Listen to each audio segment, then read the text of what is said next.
invité na biso ya liboso azali maman kombo na ye ezali ndenge oti oloba siko mama Opanga Njowo ye azali numéro 303 candidat député provincial na circonscription Ansele.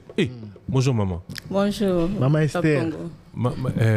Oti musika oti Ansele? Ufanda kuna?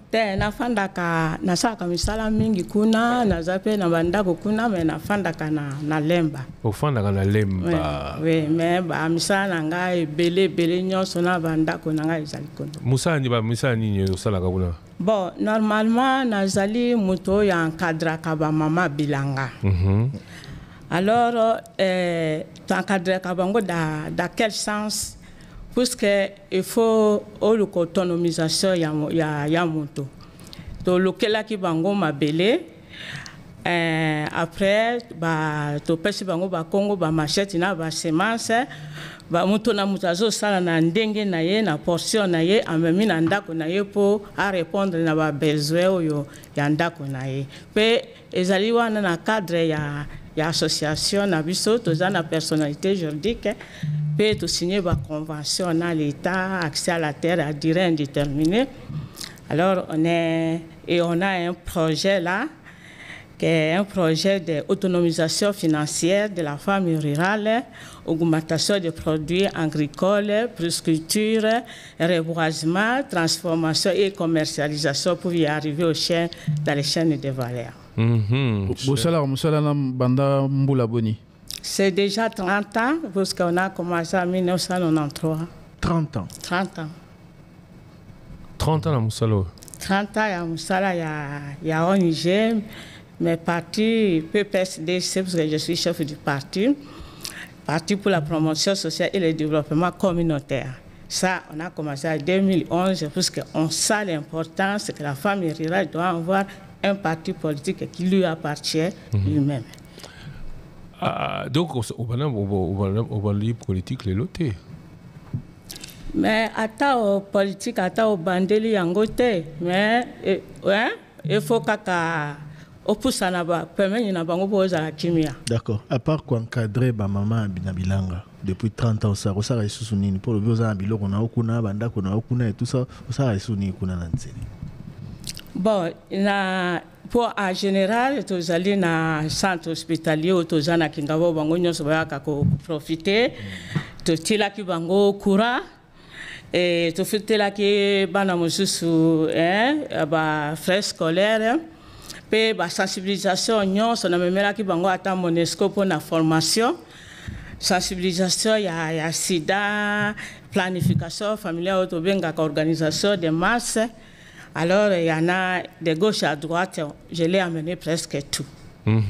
On rappelle que le 1er décembre. Hein? Le 1er décembre, une journée. Et c'était le meilleur ONG pour la sensibilisation du sida.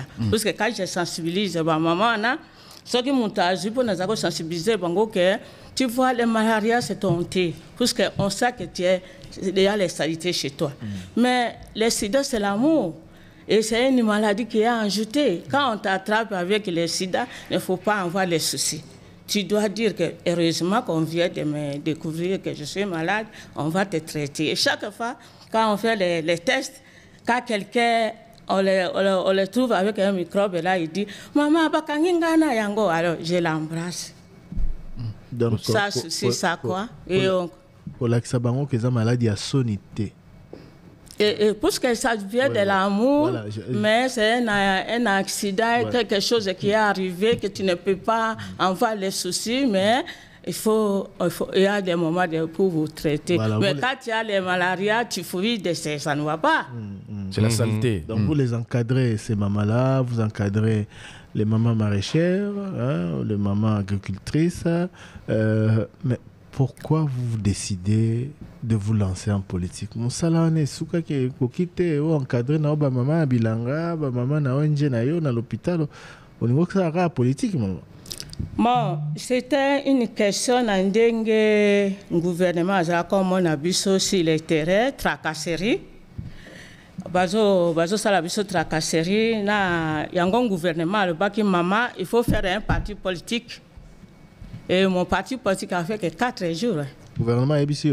Avec Sakinga qui est au Salim Salamingi, il y a une personnalité, je dis que je n'ai jamais fait les démarches. On m'a appelé, venez prendre la convention accès à la terre à durée indéterminée. Je peux travailler avec quelqu'un, ça passer par le gouvernement. On m'a appelé, viens prendre la convention. Et comme même la SADC vient de me financer de Boutchouana là, ils sont venus ici à visite, le secrétariat général. Ils sont venus, ils sont rentrés, ils n'ont pas vu le gouvernement, mais on a félicité le Congo, j'ai honoré le Congo, parce que si les 20 structures qu'on a prises dans le monde entier, c'était les CODEFER qui étaient numéro 1. Voilà, en 2011. C'est maintenant, ça, je vous parle des choses. Non, je veux dire, gouvernement a Bengaki en 2011. Le gouvernement a sélectionné au Canada. 2011, là, c'est la partie politique, mais quand il s'agit de l'association, des conventions des associations. Là. Oui, voilà, tu comprends. Mais mon tournée est qui au bandit politique pour l'année, le bin en 2011, gouvernement Eric Ozoyo. Oui, à conseiller, on appelle ça conseil pour tracasser les alaki mingi ici les terrains. Alors, on a senti que si nous aussi on va entrer dans la politique, il y a moyen d'encadrer et de diminuer les tracasseries. Donc, le gouvernement en 2011, au lieu à protéger, à lobby, il faut que la politique pose un mot. Non, ce n'est pas que tous ont déjà battu. Très bien. Mais les tracasseries des politiciens. Alors, on a senti qu'il faut que la femme rurale aussi doit être sur la table de prise de décision. Et si pour être sur la table de prise de décision, il faut la politique. Il faut que tu aies la politique. Si tu as qui obimi député. Merci beaucoup, Top Congo. Bato Moussus Balobaka Nakosala. Mais pour PPSDC, il doit dire les propositions et les solutions. D'abord, en commençant pour la paix, la guerre. La PPSDC a déjà arrêté la guerre à une journée ici au Congo. Ce qui est au Kanissimo Mouké, l'air de les Congolais, armées congolais reculent à 15 km et pour faire passer les M23. Vous vous souvenez? Voilà, c'était à 9h du matin. On a écrit la lettre comme les femmes rurales qui écrit la lettre, parce que c'est nous qui souffrons. Les femmes rurales, toujours. Alors, nous avons écrit la lettre au représentant résident de la MONUSCO qu'il faut demander à votre secrétaire général tout de suite là de faire sortir les M23. Alors, lui m'a demandé, est-ce que tu peux entrer directement avec votre gouvernement? J'ai dit, pourquoi pas? Je suis kabyliste. Et j'ai téléphoné Maman Sifa Nzamba pour Assa Koufi. Et si on me dit de vous dire que moi j'ai écrit la lettre ici pour que vous sur sa manifestation pour trouver une solution pour la Kimia na Congo. C'était à 9h.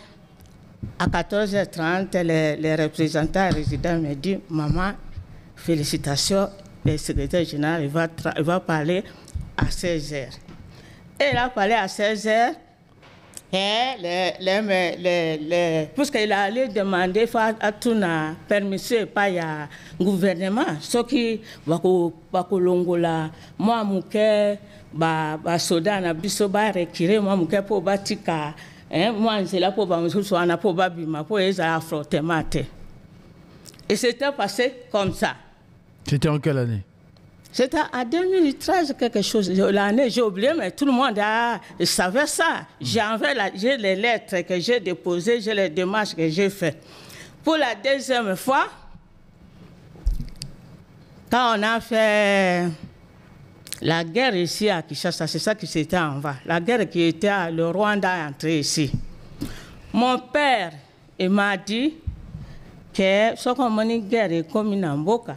Oko benga kaka bato bakimaki bitumba ya guerre nde bato wana bakoko pekisa guerre wana lere na moni moi mobulu ya na vérifier c'est vrai que Rwanda à côté.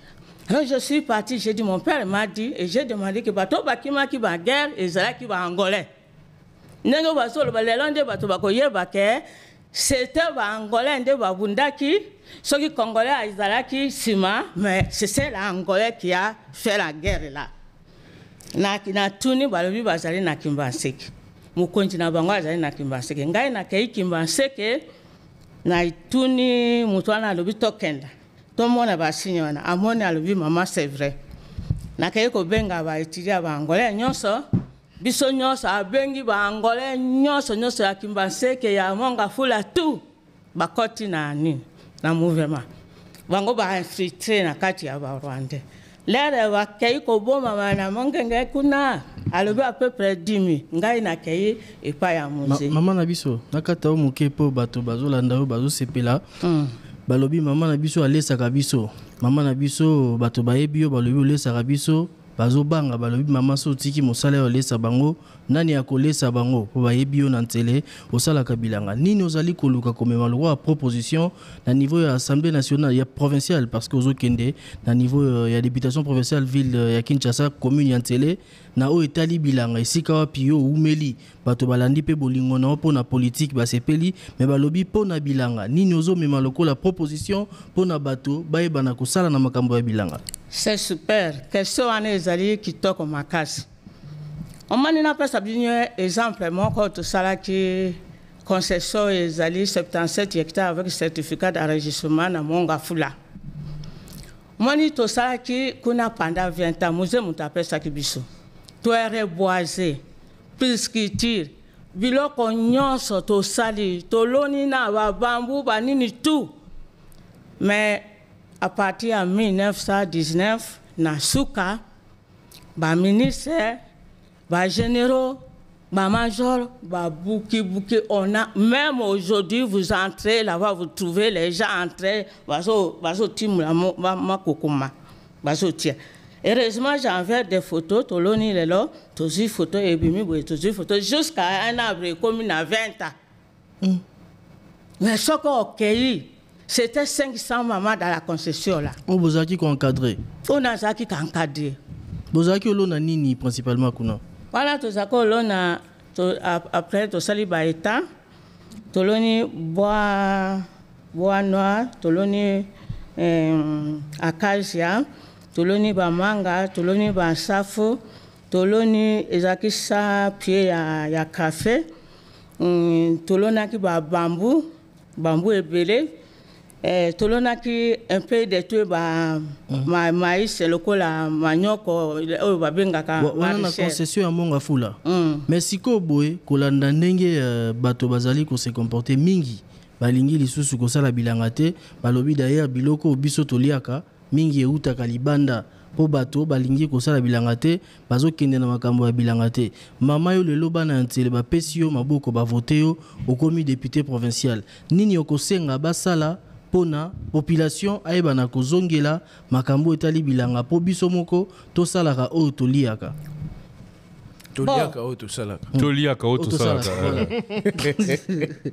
to eloko la liboso na okendo senga na parlement l'air na kokoma na parlement eloko na kosenga na koyebisa bango ke bo sala loi moko soki bakute sika ba mama bilanga bazo sala bilanga na bango ezala policier à la justice a commaté et fatuna gouvernement bato wana tozomona bazo sala musala kuna nana chibango ke loko tozomona sikoyo bozana ba certificat bosali ba makambo nyonso pe bosali musala osoko ozomona kulune etondi na Kinshasa parce qu'on a arraché beaucoup na yoka kata émission moko awa po ba arraché mingi bana ba mama bilanga wana nde bazo waya na ba banzela lere na zaka encadré bango ba 500 mama na ba papa bana na bango mutauti classe akimi kuna soit akay comme manguba soit akay comme mama sango et ba étudiant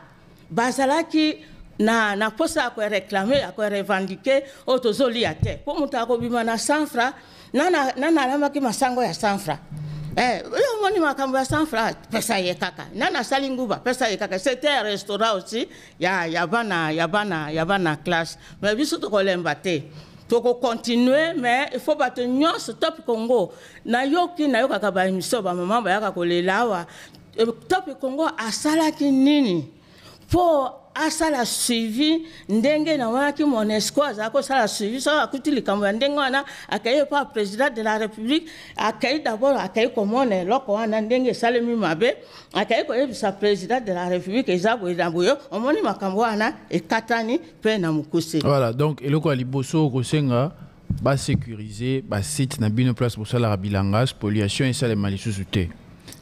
Voilà. Après, le Kwami Baleni ni sous Rosenga na Assemblée provinciale pour na ba activité na bino ya bilanga.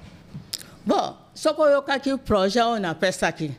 Ce qui n'a autonomisation financière de la femme rurale, c'est qu'il fallait que la femme rurale va tomber na ba site ba pièce wana. Ça le polyvalente, ce qui les autres Congo lingaya kuna ko futa batina caisse na bango basali hébergement soki boye to la 2 jours bo futi to tina compte na biso na bandako bango bakofanda tu vois alors izraka koto yo reboisement koto yo ekozala bandako koto yo ekozala makambo ya agriculture. C'est que dans l'avenir au moins bandako yaka ko tourner partout dans l'avenir ekozala kaka ko de faire nda azali na espace yako lona biloko bato nyonso bakoyaka kosomba les choses propres au bio babengaka bio. C'est pourquoi on donne 40 hectares 60 hectares 100 hectares 200 hectares. Mais nandenge bino aussi bambula en tout cas ebele kolesa la population kosala mosala bilanga ndenge zalaki liboso attachement au bato bazalaki nango bato balingaki mosala bilanga pona nini lelo tomona bato bazali susu na attachement wana te ya kolinga kosala mosala bilanga. Pourquoi bato bazali kokima mosala bilanga na ndenge bino bomona parce que bozalaki na kala na ndenge komi lelo bato oyo babengi ngai nazali bokatie nazali mwana mama bilanga to muntu moko akimaka bilanga izate ata lelo oyo soki bolobi ke tokende visiter Kindombo tokende visiter village Kindobo village Kindobo tu es là.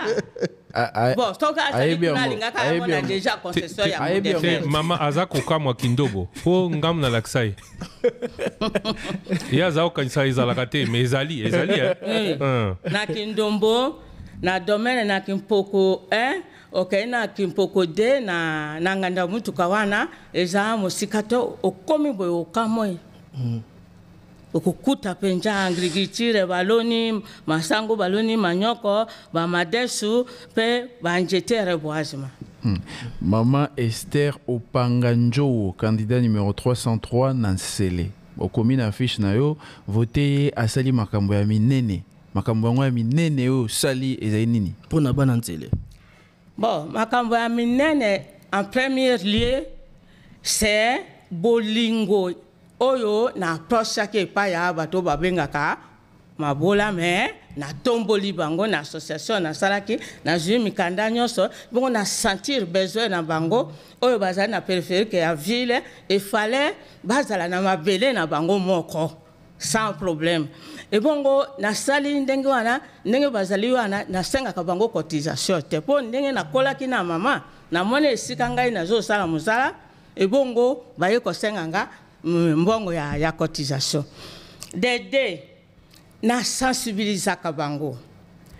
Ils sont mieux que vous quand on est là sur la table là. Parce que la femme rurale connaît ce qu'on appelle la décentralisation. Ce qu'on appelle la décentralisation, c'est la réduction de la pauvreté. La femme rurale sait qu'il faut d'abord les paroles des musées montrer de quoi tu es capable. Et bon, c'est que c'est les 8 objectifs de développement, les 8 objectifs des millénaires pour le développement. Bango ba yebi objectif ba yebi les 17 objectifs de développement durable. Bongo na saki na bango et comme ça qui bato nyonso. On a commencé je dis dans le développement c'est d'une seconde à l'autre. Les développements, si vos communes en mettent ça biloko, vos communes c'est que vous avez échoué. Il faut d'abord travailler et revenir sur la table pour connaître quelles sont les difficultés à rencontrer. Et à ce moment-là, vous avancez. Un jour, on a fait 444 km de route de désert agricole à une journée, moins d'une journée, parce qu'on a commencé à 9h, à 6h du matin, tout est terminé. Kilomètres? C'est la Belgique, quand nous on travaillait jour et la nuit, et les passionnistes ont téléphoné à Belgique. On n'a jamais vu ça. C'est difficile, on n'a jamais vu ça. Et Belgique est venue prendre le petit porteur pour aller à côté de la Bissau. La Belgique a accueilli, à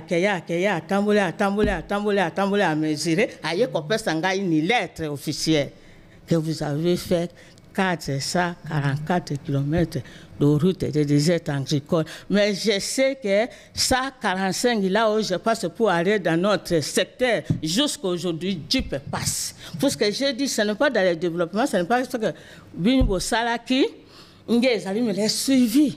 Il faut que les Elokwana et Tikala libèrent. Voilà. Bon. Et en plus, c'est de ça que na salali bango hôpital, na zuli bango mabele, na commissaire pour la première fois dans la vie, une femme ne sait pas ni écrire ni lire, elle est candidate. Donc, ozobanga te okoma kuna na assemblée kokoka ko sala ba politique o mibali na basi mususu o mona bango lobi bazo sa musala malamu te yango zolinga okene kuna. Non, au contraire. Ngai nazo banga bango te. Au contraire, ce que ngai na sali ata mukolo moko ata 1 centime yete réalisation na sali. Na koko banga bango te. Au contraire. Na koki bango pe bayebi bien sûr bazo signer bangai ba mikanda wana po bayeba kike il y a déjà très bien au ministre amoni boy maman na zo sala musala ya kana pesa yo personnalité je dis que la personnalité je dis que bato bazo les lango ou bien aux banga te que politique et bongola yo échanger au mécanicien bo ça na même origine, c'est-à-dire place au saliba œuvre na yo, place au saliba preuve na yo, ils aiment domaine no ya bilanga ko encadrer ba maman sur OK na politique ou abandonner en haut. Au contraire, si dans mon parti politique ce qui une femme rurale est candidate, c'est que n'a qu'à abandonner jamais. Donc il faut renforcer puisque on va aller faire quoi là au Parlement après la loi que je vous ai dit. Photos à jumelage. Fona luka jumelage ata yuti commune moko ya Belgique et yo ko appuyer commune ya ata ya Nselewana ba partenaire et j'ai déjà ça moi surtout là si je ne suis pas venu parce que de 1990 à 2000 c'était pour la sensibilisation comme vous a dit même il a laissé la sensibilisation que la crise est mondiale. De 2010 de 2000 à 2010, c'était Moutonio Soazo, top Congo Azo Lukesika, Alongo Manakitambo, pour aller à la ville, Azo Bunda Bunda, pour aller à la Kissa, de quoi il est capable. Bon, après les 17 objectifs, les 8 objectifs des millénaires, tout Bundi accès à la terre, il faut, sur la table de prise de décision, on a tout enregistré. Aujourd'hui, là, cette durabilité, les 17 objectifs les ODD, ce qu'on appelle objectifs de développement durable, ils sont les 17.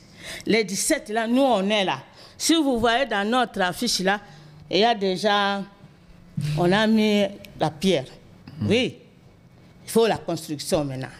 On n'a pas besoin maintenant de faire l'agriculture, il faut étendre la politique des codes de fer.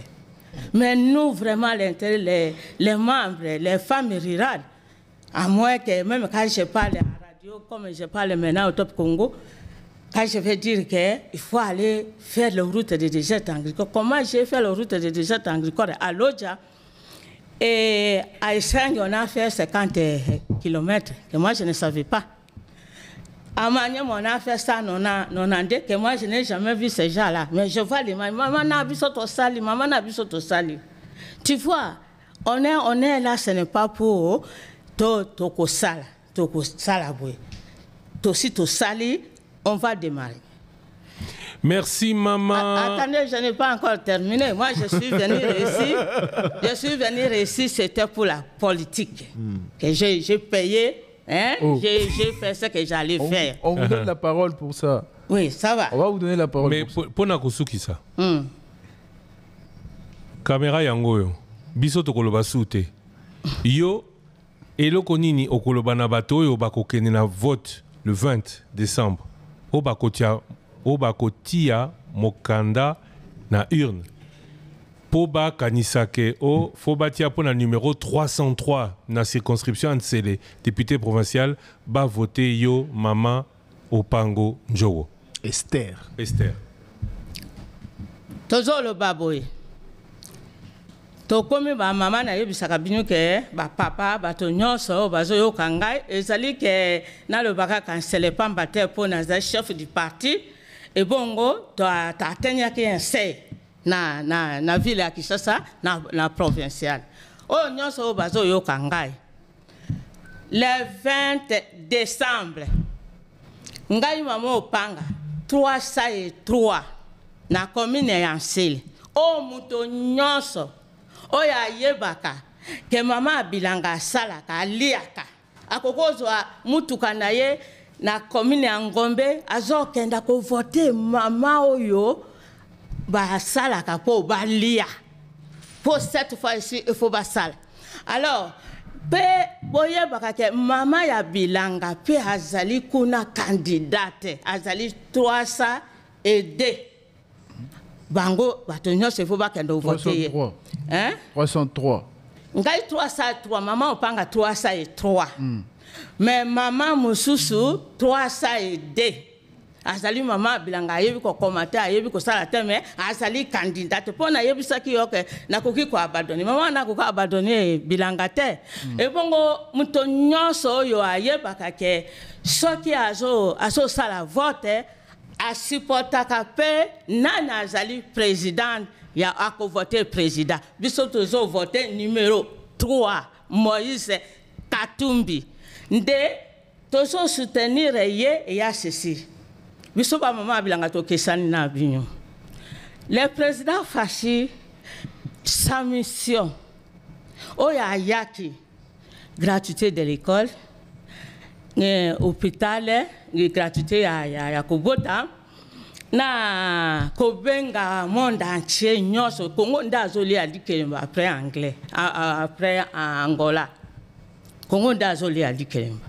Alors pour voir ça lui sokeza la casa kana ba entourage oyo bayeba ki c'est la décentralisation initiative locale oyo balinga ki ba poussa na pemeni oyo bato bayebi décentralisation alinga ka continuer comme l'eau qui coule dans la rivière.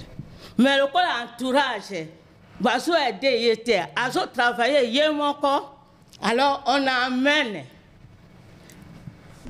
le développement qui est maman Opanga PPSDC, on amène l'économie qui est Matata Ponjo et on donne à l'industrie, à hommes d'affaires, Moïse Katumbi pour continuer, pour aider Fachi.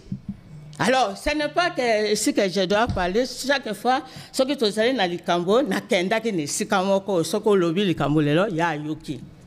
Na loba qui très bien. Que nous kasai. Il faut attendre à Boutou. Ce qui sont gagner kaka plus que matata ponyo. Tous les fonctionnaires y a ça qui carte. Wana bazo loba ye mutaya ki kolongola biso na passe il y a côté maka deva comptable. Ngai moko boyebi c'est que c'est les 75% de la famille rurale. Bon, Katumbi mutu moko akoko okosa binite omona kindenga asalaki shaba. Alors yango ana tozolo bake pour aider au gouvernement azali sikoyo. Bango tokolongola bango te tokopesa industrie, économie, développement 5 ans. Parce que si nous, on ne peut pas faire ça, on aura la guerre de 20 ans comme on a donné à Angola. Il faut qu'on démarre avec le développement. On voit que vraiment, ils ont bougé. Alors, Fachi a zongi. Na koko torturé terre parce qu'il est mon petit-fils. Il y a quelqu'un qui n'a l'autre, à l'objet. Ça c'est vrai. Aza petit-fils. Mais à cause de ça, Kenande na kenda qui n'a l'objet, à Kendana nous, à Tonga la Grakasa, Ndenge président Kabila Azotonga, Ndenge Matata Kenda qui Kotonga, Ndenge Batunyoso Bazotonga, ya Kendana na Tonga la Biso Bagrakasa, Yazana Mbongo, Ibele na Mbongo papa na ya Tikaki. Po Matata na Moïse Katumbi, bako protéger ye, bako sala ye leur côté, Azotonga, jour et nuit. Mais ce qui a accueilli 10 ans. Et puis on a dit ça va na alongomi oya koya on ne sait jamais ba koya ko tongela yete ba biso graka sai tokozwa construction te alwana ata soki ya gagné na butu il doit céder mais coûte que on est là on va gagner c'est Katumbi le président de la République numéro 3 merci et maman Panga 3 comme député provincial. Merci maman, merci beaucoup. Courage pour la campagne Nayo. Ezaki Bongo, donc maman Opanga Jowo, maman Esther numéro 303, Yazaï candidate députée provinciale, la circonscription Yansele. Juste après, on va recevoir un candidat président de la République. Député national. On fait juste la pause publicitaire, on se retrouve juste après avec un nouvel invité.